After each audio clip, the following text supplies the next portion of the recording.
The glass walls of my office reflect a woman I barely recognize sometimes, calm, polished, composed.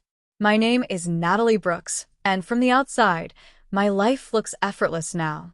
The city of San Francisco stretches beneath me, all steel and ambition, glowing in the late afternoon light.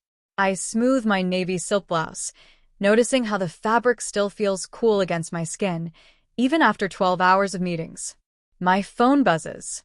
I don't look at it immediately. I already know who it is. When I finally turn the screen over, his name sits there like a ghost I never invited back. Daniel Brooks. My ex-husband. The man who once walked away from me chasing a number so large it blinded him. $503 million.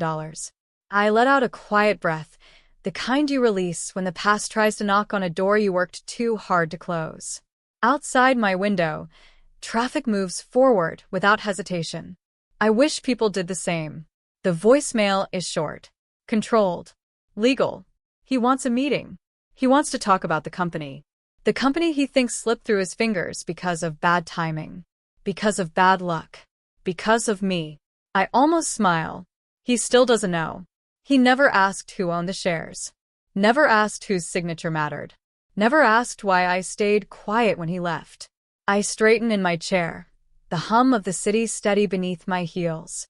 Some truths don't chase people. They wait. I wasn't always the woman behind glass walls and silent authority. Once, I was just Natalie, sitting at a small kitchen table in Palo Alto, circling numbers in a notebook while dinner burned quietly on the stove. Back then, ambition lived inside me like a secret I didn't yet know how to defend. Daniel used to laugh when he saw those notebooks. "You think too small," he'd say, loosening his tie, already scrolling through articles about billion-dollar exits and tech legends who never slept.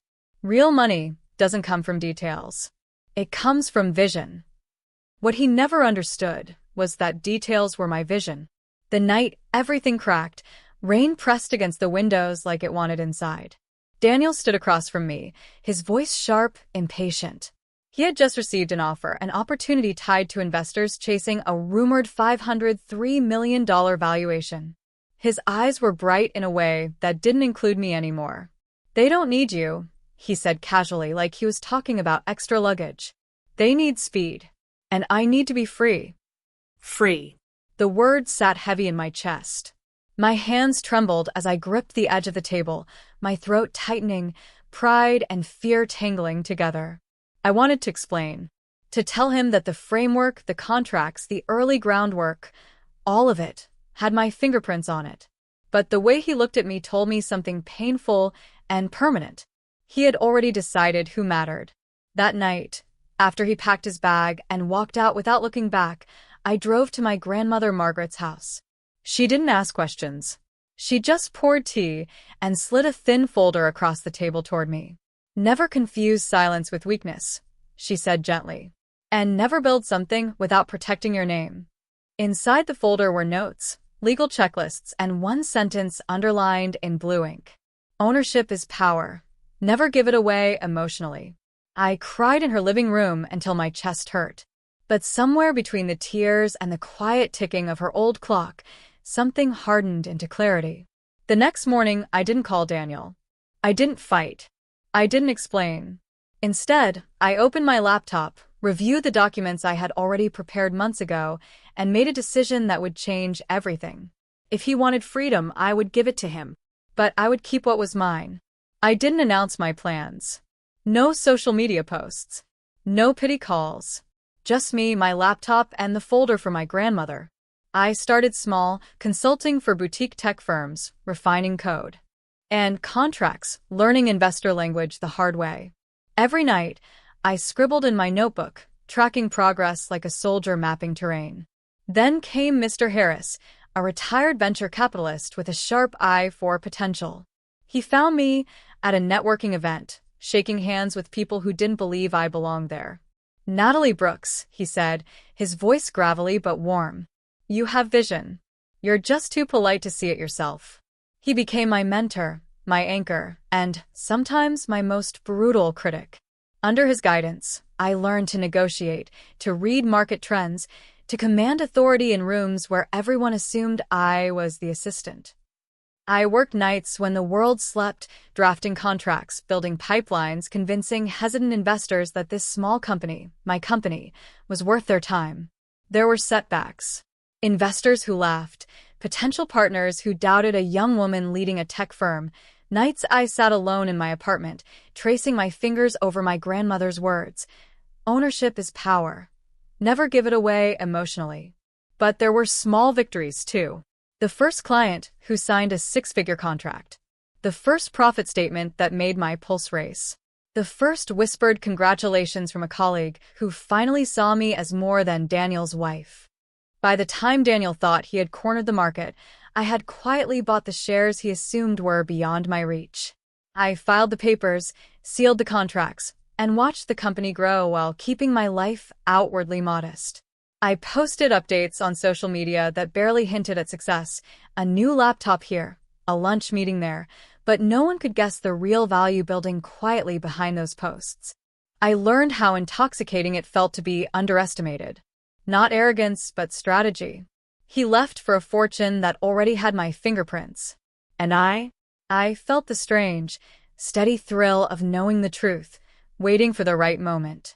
I bought my first apartment overlooking the bay, each room a silent celebration of resilience. The walls were bare at first, then slowly filled with art, books, and the small comforts of a life built from sweat and smart choices. Every morning, I poured coffee and watched the sunlight hit the floor, reminding myself that independence tastes richer than revenge. And every day, I reminded myself of the most important lesson. Power was never about the money. It was about control, ownership, and the quiet confidence that no one could take from me what I had earned, even when they thought they had. When Daniel called or sent messages, I didn't rush to reply. I let the silence linger. He was chasing shadows while I quietly became the woman who could finally say, I don't need him to succeed. He needs me to see the truth. The day he walked back into my life, I was standing by the floor-to-ceiling window of my office, sipping black coffee, watching the city hum beneath me. Daniel didn't knock. Of course he didn't. He expected the same woman he'd left, frail, anxious, perhaps struggling to keep the lights on. He stepped in with that familiar arrogance, his tailored suit slightly too bright, his smile rehearsed. Behind him were a few investors, their eyes curious, their expressions polite, but calculating. Daniel never missed a chance to impress them, to remind them, and me, of who he thought he was. I didn't greet him immediately. I let him scan the room first.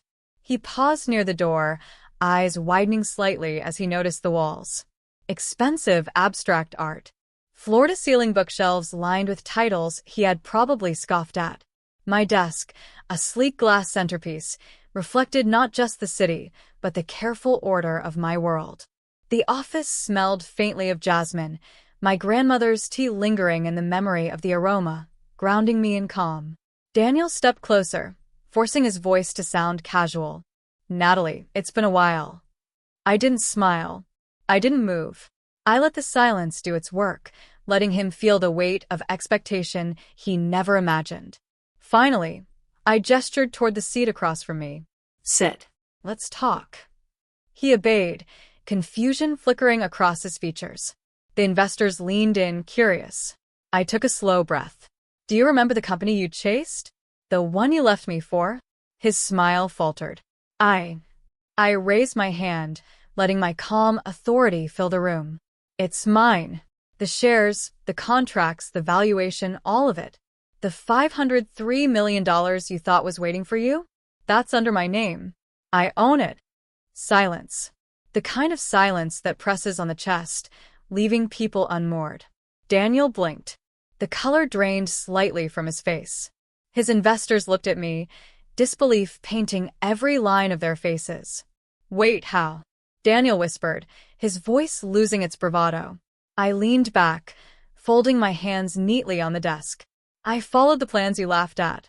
I listened when my grandmother told me to protect my name. While you were running after numbers and prestige, I built the company, negotiated contracts, and earned every single share quietly. You assumed weakness. You assumed absence. but I stayed. I executed.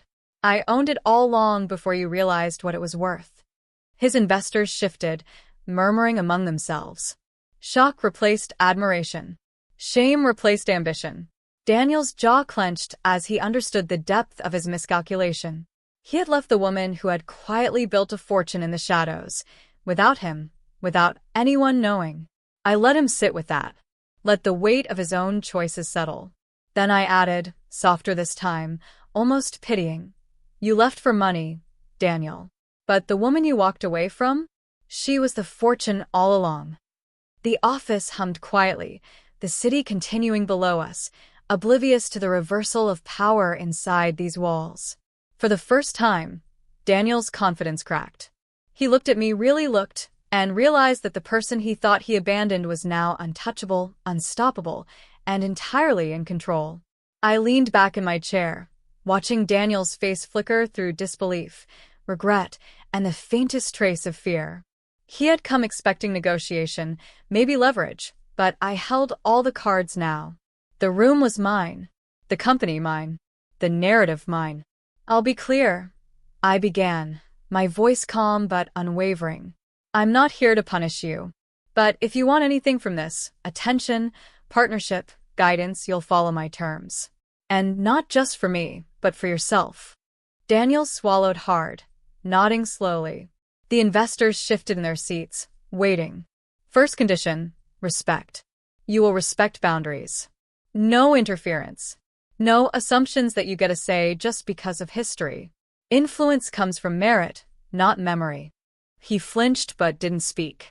I continued. Second condition, accountability. You must own your mistakes. Admit what you left behind and understand why it mattered. No excuses. No deflection.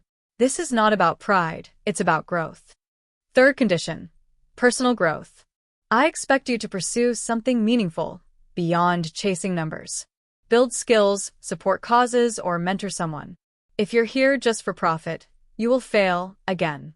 And this time, I won't be there to clean up the fallout. I glanced at the investors, letting them see the gravity of what I demanded. This wasn't a negotiation about dollars, it was about character. And Daniel, who had once believed he could outpace me in both, was learning what real power looked like, steady, disciplined, and principled. Finally, I let my voice soften slightly, almost maternal but firm. And one last thing. Any involvement moving forward comes with honesty. I will not tolerate manipulation, half-truths, or games. You want to participate? Be transparent. You want to walk away? Fine. But don't waste anyone's time, especially your own. Daniel exhaled, realizing the narrow path before him. His posture shifted from arrogance to humility.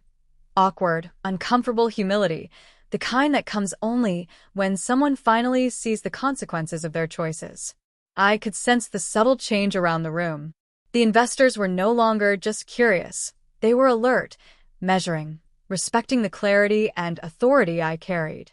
Daniel had assumed he could waltz back into my world. Instead, he now understood that power isn't about money alone. It's about ownership of self, vision, and actions. I smiled faintly, letting the room absorb it. Not cruelly, just with the quiet confidence of someone who had endured, learned, and emerged stronger. Somewhere in the back of my mind, I felt my grandmother's voice, soft but steady. Ownership is power. Not just of companies, but of choices, integrity, and life itself. By the time Daniel left that office, he understood two truths. The company was no longer his playground, and the woman he underestimated had become the ultimate decision-maker. I didn't need to rub it in. The lesson had already been learned. Power doesn't shout. It waits, quietly, letting the world recognize it on its own terms. And I had waited long enough. Weeks passed, and the ripple effects of that meeting settled into a steady rhythm. Daniel began to rebuild his own path, slower this time, more deliberately. I heard from mutual contacts that he had taken on smaller projects, mentoring younger entrepreneurs instead of chasing headlines. He was learning, finally, that success meant more than a number on a balance sheet. The investors, once skeptical, now treated me with genuine respect. They sought advice, not confrontation. My calendar filled with meetings I could handle with ease, my confidence no longer fragile but fluid, like the sunlight streaming across my office floor. Late one evening, I sat at my desk, fingers brushing over the folder my grandmother had given me years ago. The blue ink underlined words seemed to glow softly in the lamplight. Ownership is power. Never give it away emotionally. I traced the letters, feeling the weight of every decision, every lonely night, every calculated risk that had brought me here. I smiled softly, thinking about how far I'd come. The woman who had been underestimated, dismissed, and abandoned had become the anchor of her own life. I had navigated betrayal, heartbreak, and doubt, and emerged stronger, wiser, and unshakably in control. For the first time in years, I allowed myself a quiet moment of pride.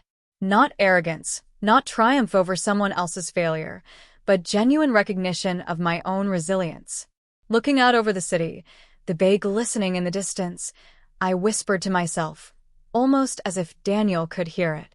He left me for the money, never realizing the woman he walked away from was the fortune. I closed the folder, a sense of closure settling into my chest. The past had its place, but it no longer defined me. I had built something lasting, not because I needed to prove him wrong, but because I refused to let his choices dictate the story of my life. The office lights dimmed. Outside, San Francisco sparkled like a million possibilities. I knew now that power, independence, and grace were intertwined, and that the quiet satisfaction of a life fully owned was worth far more than any fortune I could count. And in that stillness, I realized the real victory wasn't just the company, or the money, or even the look on his face that day. The real victory was me, Natalie Brooks, finally, irrevocably my own.